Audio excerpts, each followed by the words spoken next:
வணக்கம்.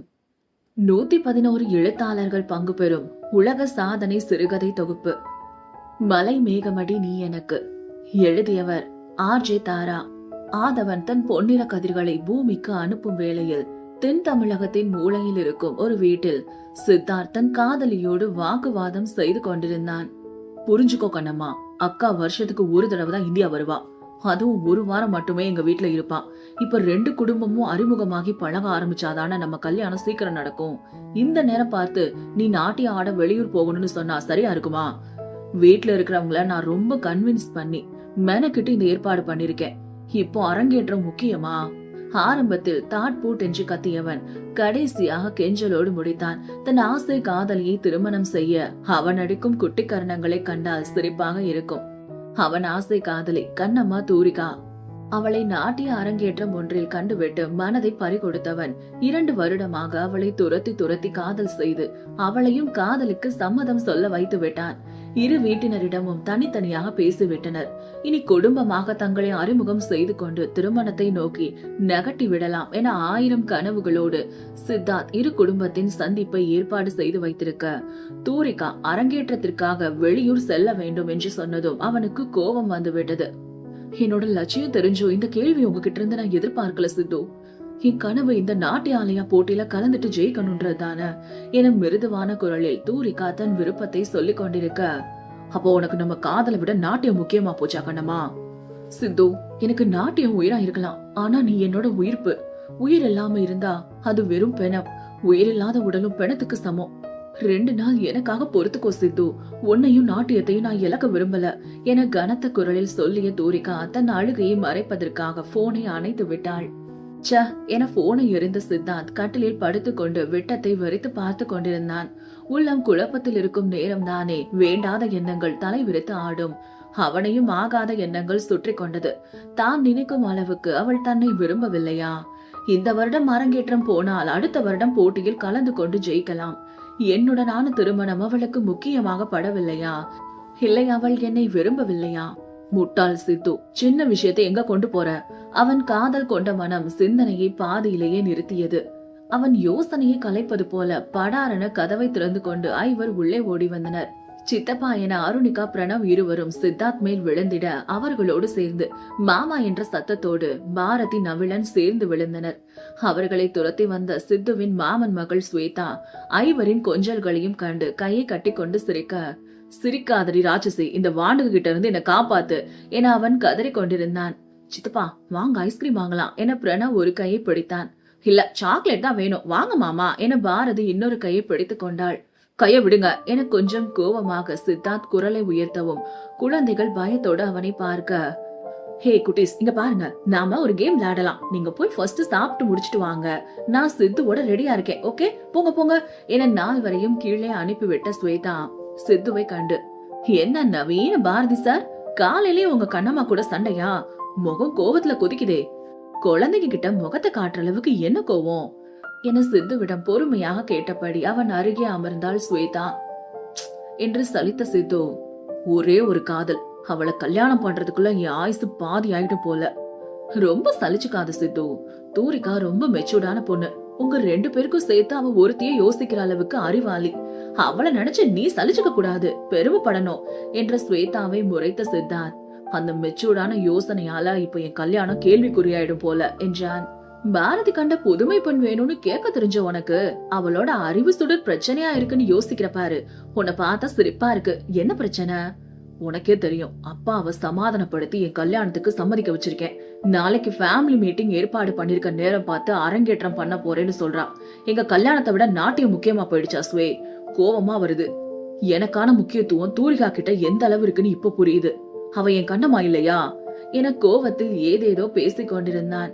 தூரிகா அரங்கேற்றம் பண்ண போறதுல என்ன தப்பு இருக்கு என கேட்டா 2 நாள் இல்ல 4 நாள் கழிச்சு கூட ஃபேமிலி மீட்டிங் வச்சுக்கலாம். இது ஒரு பிரச்சனைன்னு காலையில மூட் அவுட் ஆகுற என்றவளை முறைத்த சித்தார்த், என்ன ஒளர்ற ஸ்வேதா? முதல் தடவை 2 குடும்பமும் சந்திச்சுக்க போறாங்க. நாளைக்கு வேண்டாம், 4 நாள் கழிச்சுன்னா தப்பா எடுத்துக்க மாட்டாங்களா? அவளுக்கு தான் எங்க கல்யாணம் முக்கியம் இல்லாம போயிடுச்சுன்னு நான் கோவப்படுறேன், நீ அவளுக்கு சப்போர்ட் பண்ற. முட்டாள் சித்தார்த், என்கிட்ட கேட்ட இதே கேள்விய அவகிட்ட கேட்டு முட்டாள்தனம் பண்ணிருக்க. தூரிகா ஆசை லட்சியம் எல்லாம் நடனம்னு தெரிஞ்சுதானே காதல் பண்ண. உன்னோட காதல் அவளை உயரத்துக்கு கொண்டு போகணுமே தவிர உனக்காக தியாகம் செய்யறேன்னு காத்துல பறக்க விடக்கூடாது. ஓ கண்ணம்மாவா அவ இருக்கணும்னு ஆசைப்படுறியே, அப்ப அந்த பாரதி போல நீயும் உன் கண்ணம்மாவ உணர்வா உயிரா பக்தியா காதலிக்கணும். காதல் எங்கேயோ இல்ல, நம்ம மனசுல உடம்புல இந்த பிரபஞ்சத்துல மூச்சு காத்தா இருக்கு சித்து. உனக்காக தூரிகா அரங்கேற்றத்தை விட்டுட்டு வந்தா நாளைக்கு அதுவே மனசுல வருத்தமா தங்கிடும். நீ கூட யோசிப்ப, ஒரு 2 நாள் தூரிகா கேட்ட நேரத்தை கொடுத்திருக்கலாம்னு. உன்ன நீயே திட்டிப்படா. தூரிகா இந்த இக்கட்டான சூழ்நிலையில உன்னோட ஆறுதல விரும்புவா. இந்த மரமண்ட சித்துவ சமாதானம் பண்ண முடியாம அல்லாடுவா. அவ உன்னை விட்டு குடுக்கல, நீ புரிஞ்சுக்குவன்னு நம்புறா. அந்த நம்பிக்கையை காப்பாத்துடா என நல்ல தோழியாக அவனுக்கு அறிவுரை வழங்கினாள். உண்மைதானே, வாழ்க்கையா லட்சியமா என்ற இக்கட்டான சூழ்நிலையில் தூரிகா நிற்கும் போது சிறந்த காதலனாக வருங்கால கணவனாக அவன் தானே உடனிருந்து அவளை வழி நடத்த வேண்டும். இல்ல, நீ என்ன முக்கியமா நினைக்கல என அவளை மேலும் வருத்துவது நியாயம் இல்லையே. ஸ்வேதா கூறிய அறிவுரையில் பொட்டில் அடித்தது போல அவன் தவறுகள் புரிய தலையில் அடித்து கொண்டான் சித்தார்த். சிறிது நேரத்தில் அவன் என்ன ஓட்டங்கள் எங்கெங்கெல்லாமோ போய்விட்டதே. இதுவரை அவன் நிலையிலிருந்து யோசித்தவன் இப்போது தூரிகா உள்ளம் படும் பாடை நினைக்க தொடங்கினான். நான் அவளை புரிந்து கொள்ள மாட்டேனா என்ற தவிப்பை தேக்கி அல்லவா காலையில் என்னோடு பேசினாள். சாரி ஸ்வே, நான் கோவத்துல ஏதேதோ நினைச்சு பேசிட்டேன். இப்பவாவது மூளையில லைட் எரிஞ்சுதே. காதல் பண்ணா மட்டும் போதாது மைடியர் நண்பா, போங்க போய் தூரிய சமாதானப்படுத்துங்க என மெத்தையிலிருந்து எழுந்தவளின் தோள்களில் கையை போட்டு வளைத்து பிடித்த சித்தார்த். நான் எப்பெல்லாம் தப்பான முடிவெடுக்க நினைக்கிறேனோ அப்ப எல்லாம் சரியான நேரத்துல வந்து தெளிவுபடுத்துறியே என் உயிர் தோழிடி நீ. கண்ணம்மா என் காதலினா, என் சிந்தையடி நீ செல்லம்மா என்று ஸ்வேதாவை பார்த்து சொன்னவனை கண்டு சிநேக புன்னகை சிந்தினாள் அவள். அதற்குள் சாப்பிட்டு முடித்ததும் குழந்தைகள் கத்திக்கொண்டு ஓடி வர குழப்பம் தீர்ந்து விட்ட மகிழ்ச்சியில் நால்வரையும் அழைத்து கொண்டு விளையாட போய்விட்டான் சித்தார்த். தூரிகா போனை பார்த்தபடி அமர்ந்திருந்தாள். மறுபடியும் சித்தார்த் அழைத்து விட மாட்டானா என்ற ஏக்கத்தை முகத்தில் தேக்கி வைத்து பார்த்திருந்தாள். தூரிகா நாட்டியத்தை கண்டு 100 பேர் அவள் பின்னே காதல் என்று சுற்றினாலும் அவன் ஒருவனை அவளை ஈர்த்தான். கொச்சையில்லாத காதலை அவன் கண்கள் காட்டிய நொடியில் அவனை உயிராக நேசித்தாள். அவள் கனவுகளுக்கு துணை நிற்பேன் என அவன் அளித்த உறுதியில் இனி அவனே சரணாகதி என முடிவு செய்து விட்டாள். அவன் குடும்பத்தைப் போலவே தன் குடும்பத்திலும் நிறைய எதிர்ப்புகளை சந்தித்து சமாளித்து சம்மதம் வாங்க அவளும் பாடுபட்டிருக்கிறாள். கடைசி நேரத்தில் போட்டினால் அறிவிப்பை கண்டு அவள் உள்ளம் பதறி போனது. அந்த நொடி வேறு எதையும் சிந்திக்காமல் தனக்காக சித்தார்த் மாற்று ஏற்பாடு செய்வான் என நம்பினாள். அந்த நம்பிக்கையை அவனே அவளுக்கு கொடுத்திருந்தான். தூரிகாவின் யோசனையை கலைப்பது போல சுனந்தன் அறைக்குள் வந்தான். அக்கா, டைம் ஆச்சு, உங்க மேம் வெளியே கார்ல வெயிட் பண்றாங்க, பேக் பண்ணிட்டியா என அவள் தோளை தொட கண்களில் திரண்ட நீரோடு தம்பியை கண்டவள் சித்து என்ற ஒற்றை வார்த்தையை தான் உதிர்த்தாள்.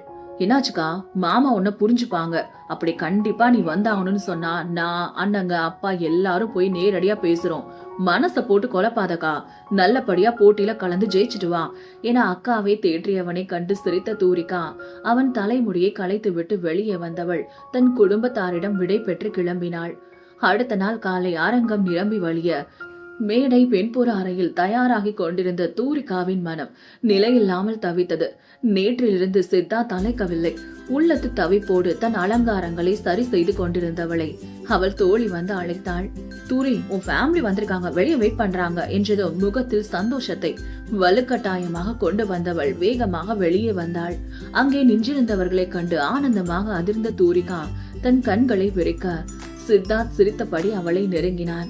அவன் பின்னே தூரிகா குடும்பம் மட்டுமல்ல சித்தார்த் குடும்பமும் நின்றிருந்தது.